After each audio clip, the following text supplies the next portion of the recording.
Kisah ini terjadi selama bertahun-tahun. Tampak seorang laki-laki parubaya yang tergeletak lemas di atas kasurnya. Perut yang membuncit dan tampak kulit tubuh yang mulai mengurus. Sungguh sadis apa yang diderita oleh laki-laki parubaya itu. Sebut saja namanya Pak Joko. Pak Joko sudah menderita suatu penyakit yang aneh, yaitu perutnya yang semakin hari semakin membesar. Dan yang paling menambah ngeri adalah adanya kawat-kawat yang keluar menyembul dari dalam perut dan tubuh Pak Joko. Setiap kali kawat-kawat tersebut dapat dikeluarkan, pasti akan muncul lagi kawat-kawat yang baru yang bermunculan secara misterius. Sudah beberapa kali Pak Joko diobati oleh beberapa paranormal, namun masih saja kawat-kawat itu seperti tumbuh bermunculan. Beberapa paranormal yang berusaha mengobati Pak Joko mengatakan kalau Pak Joko terkena serangan santet dari seseorang yang tidak suka dan dendam kepada Pak Joko. Dendam yang sangat mendalam. Seseorang tersebut menyuruh seorang dukun yang ternyata mempunyai ilmu di atas rata-rata dalam hal dunia santet dan guna-guna. Beberapa paranormal yang telah berusaha mengobati Pak Joko bahkan tak mampu untuk menuntaskan dan memutus santet yang telah dikirim oleh dukun tersebut.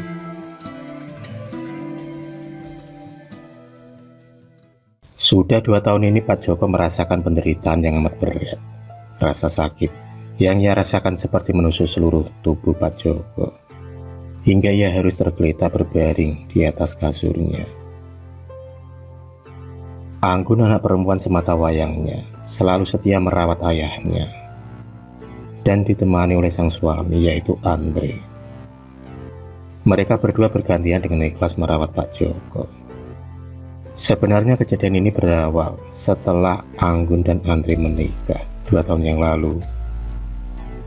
Semenjak itu Pak Joko mulai mengalami sakit yang berlangsung hingga sekarang.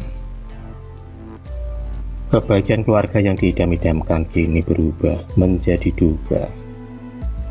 Pak Joko tak menyangka kalau akhirnya ia akan menderita suatu penyakit yang aneh, di mana perutnya semakin membesar dan mengeluarkan kawat. Anggun hanya bisa menerka-nerka siapa yang telah tega mengirim santet kepada ayahnya. Ia ingat, dulu sebelum ia menikah dengan Andre, ia pernah dilamar oleh seorang pemuda yang tergila-gila padanya. Namanya Heru. Heru adalah pemuda kampung beda RT dengannya. Heru sangat terobsesi ingin mendapatkan Anggun. Namun lamaran Heru ditolak mentah-mentah oleh ayah Anggun, yaitu Pak Joko. Dalam benak Anggun, apa Heru yang melakukan semua ini ya? Gimana Anggun di dalam hati. Tapi ia tak mau cepat ambil keputusan menuduh Heru yang telah mengirim santet pada ayahnya, karena ia tak memiliki bukti untuk itu. Anggun hanya bisa berdoa semoga penyakit ayahnya bisa lekas sembuh. Di sisi lain, Heru yang merasa menang telah membalas sakit hatinya pada keluarga Anggun, terutama pada Pak Joko ayah Anggun yang telah dengan mentah-mentah menolak lamarannya. Sakit hati yang terpendam dan telah mengumpul di dalam hati Herulah yang menggelapkan matanya, hingga ia tega mengirimkan santet kawat lewat dukun bayarannya. Malam pun tiba. Heru bergegas pergi ke rumah dukun bayarannya, karena setiap Heru ingin menambah kiriman santet yang ditujukan kepada Pak Joko. Ia harus datang lagi ke rumah Mbah Dukun untuk menambah mahar lagi, agar santet yang telah dikirim akan bertambah lebih lama dan lebih menyakitkan. Mbah Dukun sakti yang dikenal dengan nama Mbah Dirjo Jopomontro. Di kalangan dunia hitam, Mbah Dirjo Jopomontro memang sudah dikenal akan kesaktiannya yang luar biasa, tentunya ilmu hitamnya. Suatu malam Anggun tertidur pulas, dan ia pun bermimpi bertemu dengan seorang kakek tua yang berjenggot. Di dalam mimpi kakek itu mengatakan kepada Anggun agar ia mencari seorang pemuda yang bernama Gus Sodik. Dalam mimpinya, kakek tua itu memberikan ciri-ciri dan arah di mana Gus Sodik berada. Setelah mengatakan semuanya, kakek tua berjubah itu pun hilang lenyap dari pandangan. Jam 4 dini hari, Anggun terbangun dari tidurnya, dan dia teringat betul akan mimpinya barusan. Mimpi yang seolah nyata, namun dirasa penuh makna. Apa mimpi ini yang akan menuntun jalan kesembuhan ayah? Gumam Anggun di dalam hati. Dengan yakin Anggun merasa mimpi inilah jalan untuk kesembuhan. Anggun kemudian turun dari ranjangnya.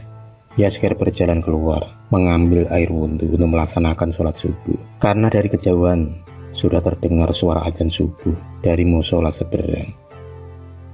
Anggun kemudian menjalankan sholat subuh 2 rakaat dengan khusyuk, dan setelah selesai sholat, ia pun berdoa kepada Allah Subhanahu wa Ta'ala, meminta agar diberikan kemudahan dan jalan untuk mencari kesembuhan ayahnya yang tengah tergeliat tak berdaya. Anggun yakin Allah akan mengabulkan doa-doanya kali ini. Matahari pagi mulai terbit. Suara-suara burung bersaut-sautan menyambut pagi yang cerah. Pagi yang penuh harapan bagi Anggun. Anggun kemudian menceritakan mimpinya semalam kepada Andre suaminya. Anggun menceritakan semuanya dengan detail. Dan Gayung pun bersambut. Andre sepakat untuk mencari pemuda yang disebut oleh kakek tua yang ada dalam mimpi Anggun. Dengan bertanya ke sana kemari, akhirnya Andre mendapatkan info dari salah satu temannya yang mengatakan kalau pemuda yang Andre cari adalah seorang pemuda yang mempunyai pondok pesantren di kota sebelah. Berbekal alamat yang ia dapatkan, Andre segera meluncur ke alamat pondok Gus Sodik. Perjalanan berliku ia tempuh dengan mobil tuanya. Di dalam hati, Andre berharap semoga ia dapat bertemu dengan Gus Sodik dan semoga berjodoh. Semoga kali ini penyakit ayah mertuanya dapat disembuhkan. Sudah 1 jam lebih ia memacu mobil tuanya, mobil kesayangannya. Semoga tidak ada trouble di jalan selama perjalanan. Akhirnya sampailah juga Andre di depan pondok Gus Sodik.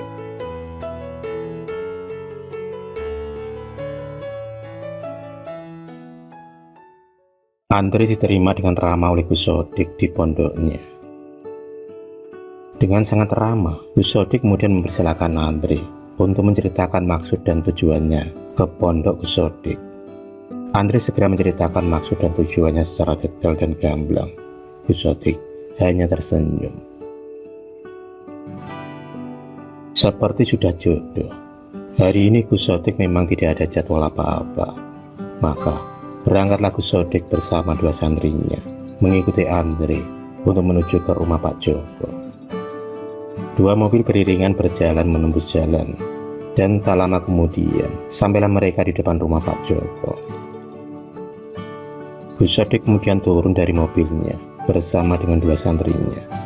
Gus Sodik sudah merasakan getaran aura jahat yang menyelimuti rumah Pak Joko. Jam sudah menunjukkan pukul 6 sore, dan dari kejauhan terdengar suara azan maghrib. Gus Sodik kemudian melaksanakan sholat maghrib di ruang sholat di rumah Pak Joko. Bersama 2 santrinya, Gus Sodik kemudian berdoa memohon kelancaran dalam meruqyah dan mengobati pasiennya kali ini.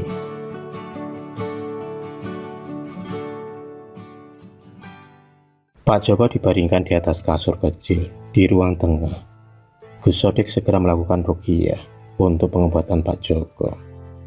Tampak Gus Sodik membaca doa dan ia pun melihat betapa ganasnya santet yang dikirim kepada Pak Joko. Dalam pandangan mata batin Gus Sodik, tampak puluhan kawat yang tengah melilit tubuh Pak Joko. Tubuh Pak Joko seakan dipasung dengan kawat-kawat tersebut yang menusuk di sela-sela tubuhnya. Tiba-tiba Gus Sodik merasakan hembusan angin yang sangat dahsyat, dan beliau melihat kawat-kawat yang berterbangan, seperti ombak menerjang ke arahnya. Gus Sodik kemudian mengerahkan segala ilmunya. Dia hanya tersenyum menyambut serangan tersebut. Dan terdengarlah suara ledakan yang amat dahsyatnya, tanda pertempuran dimensi gaib sedang terjadi. Bertemunya dua kekuatan dahsyat, hitam dan putih. Di sisi lain, di rumah Bajobo Montro tampak Bajobo Montro yang terjatuh terpental dengan mengeluarkan darah dari mulutnya. Kali ini Bajobo Montro kalah telak. Akhirnya Pak Joko bisa disembuhkan. Kini, tiba-tiba perutnya mengempes seperti sedia kala. Ia pun sudah tak merasakan sakit apa-apa. Anggun dan Andre dan keluarga mengucapkan banyak terima kasih kepada Gus Sodik yang telah sudi membantu mengobati ayah mereka. Wallahu a'lam, hanya Allah yang tahu.